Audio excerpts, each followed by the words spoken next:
Assalamualaikum warahmatullahi wabarakatuh. Saya Dena Maulani dengan NPM 017. Di sini saya akan mempresentasikan hasil kerja saya yang berjudul Analisis Pengakuan Pendapatan berdasarkan PSAK 72 terhadap kualitas laba perusahaan. Bab 1. Pendahuluan latar belakang. Pendapatan adalah hal yang sangat penting untuk mengukur kinerja perusahaan. Pendapatan memberikan sebuah gambaran baru mengenai bagaimana kondisi perusahaan di masa lalu dan perkiraan di masa yang akan datang. Manajemen laba adalah kebijakan untuk memilih konsep akuntansi yang bertujuan untuk memodifikasi informasi laba dengan perataan laba.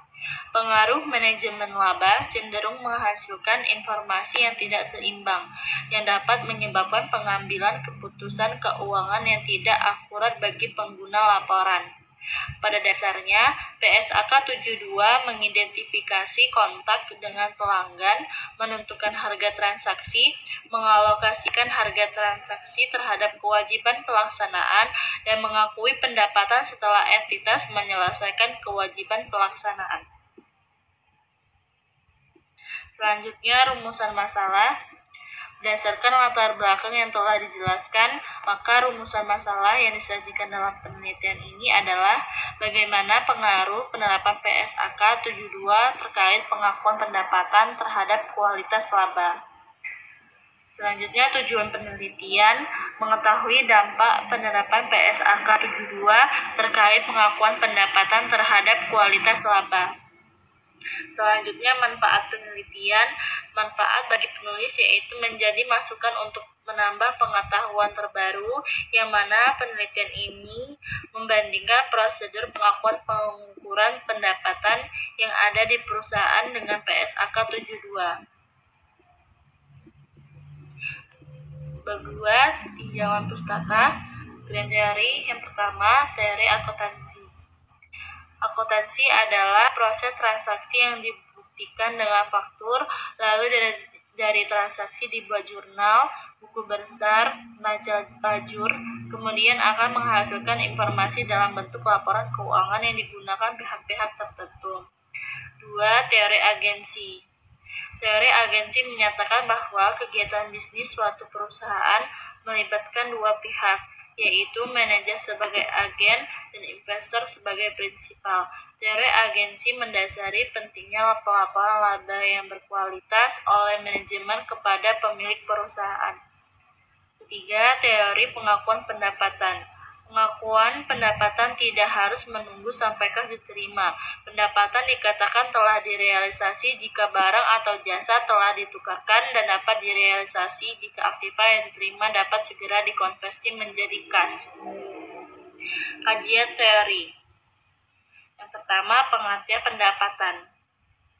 Pada dasarnya, pendapatan merupakan bagian utama dalam laporan laba rugi, karena menggambarkan kenaikan manfaat ekonomis periode tertentu, seperti peningkatan aset dan penurunan liabilitas yang meningkatkan ekuitas. Selanjutnya, pengakuan pendapatan. Pengakuan pendapatan merupakan proses pencatatan transaksi-transaksi dalam satu periode yang melibatkan akun-akun terkait dan ada dalam laporan keuangan. 3. Kualitas laba. Kualitas laba menggambarkan hubungan antara informasi laporan keuangan periode saat ini dengan kinerja perusahaan di masa depan. Pengguna laporan keuangan menggunakan kualitas laba sebagai bahan pertimbangan untuk mengukur seberapa jauh informasi yang disajikan dapat mempresentasikan kondisi perusahaan sebenarnya. Selanjutnya, yang keempat, pengaruh penerapan PSAK 72 terhadap kualitas laba perusahaan. PSAK 72 tentang pendapatan dari kontrak dengan pelanggan mengatur 5 tahap yang harus dipenuhi perusahaan untuk dapat mengakui pendapatan. Hasil uji hipotesis menunjukkan bahwa pengakuan pendapatan berdasarkan PSAK 72 memiliki pengaruh negatif terhadap discretionary accrual. Discretionary accrual hasil rekayasa manajerial menurun setelah penerapan PSAK 72 berlaku secara efektif. Hasil ini menunjukkan bahwa penerapan PSAK 72 memberikan dampak yang baik, terlihat dari menurunnya manajemen laba yang akan meningkatkan kualitas laba. Selanjutnya, hipotesis penelitian. Berdasarkan penjelasan kajian teori penelitian tersebut, maka dapat disimpulkan bahwa penerapan pengakuan pendapatan berdasarkan PSAK 72 berpengaruh positif terhadap kualitas laba. Pernyataan ini bersumber pada teori dan didukung oleh hasil penelitian, sehingga hipotesis yang dikembangkan dalam penelitian ini adalah pengakuan pendapatan berdasarkan PSAK 72 berpengaruh positif terhadap kualitas laba.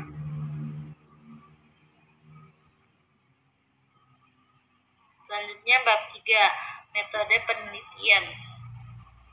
Yang pertama, jenis. Jenis penelitian ini adalah penelitian kuantitatif dengan studi kasus. Penelitian ini berjenis studi kasual, yaitu studi untuk menguji apakah satu variabel menyebabkan variabel yang lain berubah. Selanjutnya, populasi dan sampel.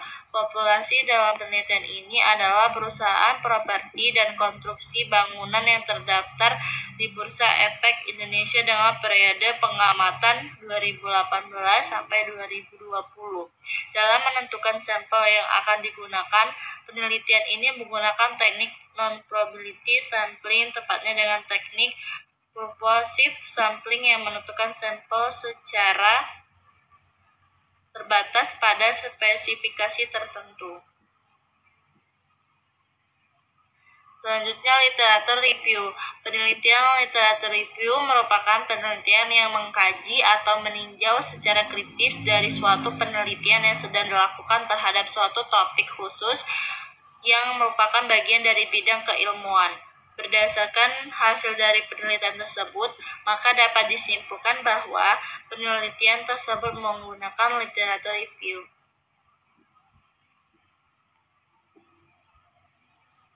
Sekian presentasi dari saya. Apabila ada kekurangan, minta maaf. Saya akhiri.